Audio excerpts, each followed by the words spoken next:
ठीक नहीं खेला करता हमारे पूरा गांव घर में हमारी इज्जत बिगाड़ दे रहा पूरा गांव घर में कौन बात नहीं है कौन बात नहीं है कौन बात नहीं है पहले सुन ये बताओ कि हम तो गोर की भौजी का करती है रे ये करती है आ तू गोर का वाले पर पढ़े ना काका पढ़े रे ओए सेल्फी खींचे का ओ बाबूला भैया की बात करते हो बाबूला भैया का उनके संग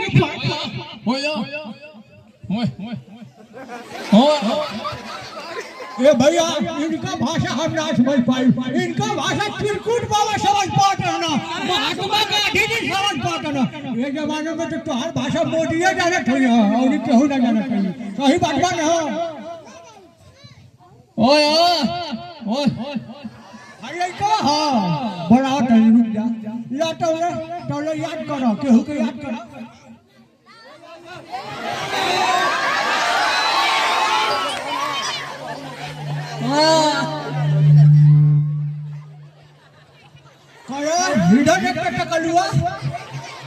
हिंसे कुछ पूछा के हटा रहा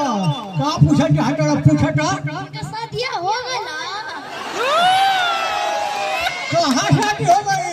कहीं शादियों कर रहा का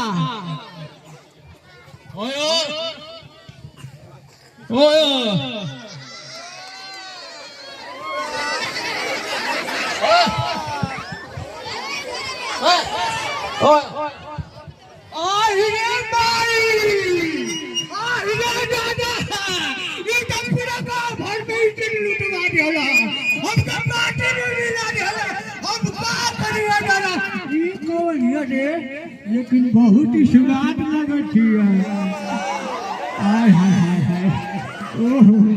अरे कहाँ का पानी याद है काहे ढोपा डाल गए ये हमारी इज्जत मिलवा डाला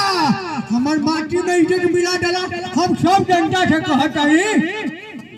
कि भैया केहू देखी मत केहू देखते हो तो आँख ढोप नहीं जवन माटी लगा ढल हमारी मुँहे में ना अब केहू के देखावे लायक नहीं थी अब सब यानी मुँह ढोप डालो और बताओ एक लगे चाहिए बाबू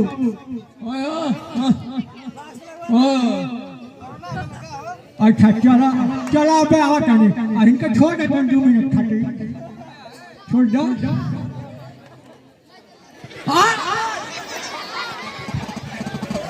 चल आगे चल घर में हम आवत है आगे लेकिन छोड़ के जो हम बता थे तोर भाषा सब याद के भाषा सब याद भाषा